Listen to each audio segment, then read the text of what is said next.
Haunting of Savannah, Ghosts of the Old South. Savannah, Georgia, a city of timeless beauty, with cobblestone streets winding beneath canopies of Spanish moss. The scent of blooming jasmine drifts through the air, blending with the salty breeze from the Savannah River. But beneath this picturesque charm lies a city with a haunting past, where history and the supernatural collide. The city built on the dead. Savannah's haunted history stretches back to its founding in 1733. Built on land that once held Native American burial grounds, the city's foundations are steeped in tragedy. Yellow fever outbreaks, deadly duels, and Civil War battles have left a mark, not just on the history books, but in the lingering spirits that many claim still wander the streets today. Some say Savannah is a city built on its dead, a place where the past refuses to rest. The Mercer Williams House, a home of tragic spirits. Perhaps the most infamous haunted location in Savannah is the Mercer Williams House, standing in the heart of Monterey Square. Built in 1860, the Grand Mansion was made famous by John Barron's book Midnight in the Garden of Good and Evil, yet its reputation for ghostly encounters long predates its literary fame. The house's eerie past is rooted in the story of Jim Williams, an antique dealer who lived there and was tried 4 times for the murder of Danny Hansford in 1981. Though Williams was acquitted, he died in the home just months later. Visitors have since reported unexplainable activity, doors opening on their own, shadowy figures appearing in the hallways, and the unmistakable scent of cigar smoke lingering in the air, even though smoking was never allowed in the house. Some believe Williams himself never truly left. Before Williams, the house had already seen its share of tragedy. In the 1960s, a young boy fell to his death from the 2nd-floor balcony. To this day, people walking past at night claim to hear the faint laughter of a child, followed by the sound of footsteps running to the balcony, only for silence to fall once again. Bonaventure Cemetery, where the dead linger.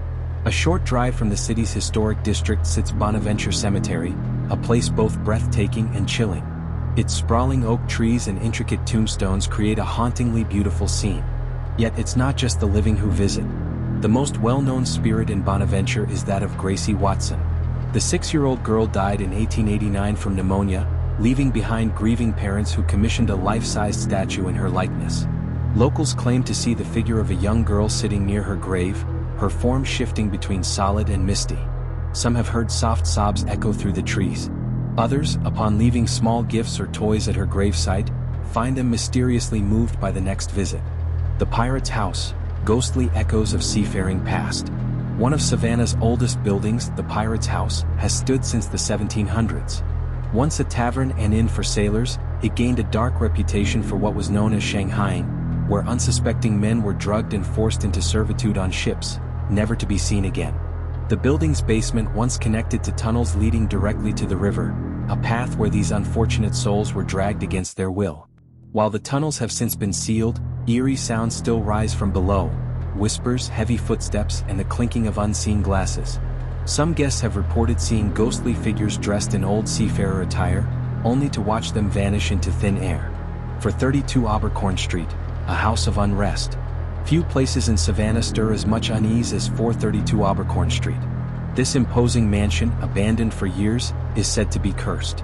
Legend has it that in the 1800s, a wealthy man, enraged by his daughter's association with lower-class children, locked her inside a room for days as punishment. She eventually succumbed to the brutal Georgia heat. Since then, witnesses have seen shadowy figures through the boarded windows and felt an overwhelming sense of dread while standing near the property. Some claim the house repels new owners, as each attempt to renovate or restore it has mysteriously failed. The Sorrelweed House, a haunting of betrayal. The Sorrelweed House, one of Savannah's most visited haunted locations, holds a tragic story of love and betrayal. Built in the 1840s, it was home to Francis Sorrel, a wealthy shipping merchant. His wife, Matilda, discovered his affair with a young enslaved woman named Molly. Overcome with grief, Matilda reportedly took her own life, throwing herself from the 2nd-floor balcony. Shortly after, Molly was found dead in the carriage house under suspicious circumstances.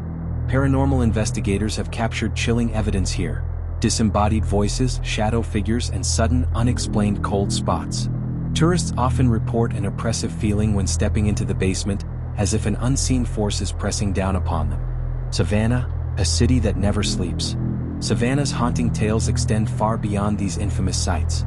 The historic district is filled with whispers of the past, from spectral soldiers seen marching through Colonial Park Cemetery to ghostly figures roaming the moonlit streets. Some say the spirits here are not bound to a single location but rather roam freely, lingering between the world of the living and the dead. The question remains, why does Savannah hold so much supernatural energy? Is it the city's turbulent history?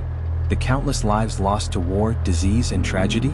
Or is it something deeper, something that defies explanation? One thing is certain, Savannah is a place where the past refuses to stay buried, where history breathes through the walls of its mansions and the branches of its ancient oaks. Those who visit may come for the beauty, but many leave with an eerie sense that they were never truly alone. And if you ever find yourself walking Savannah's cobblestone streets at night, listen closely. The spirits of the Old South may just be whispering in the wind, waiting to share their stories with those willing to hear.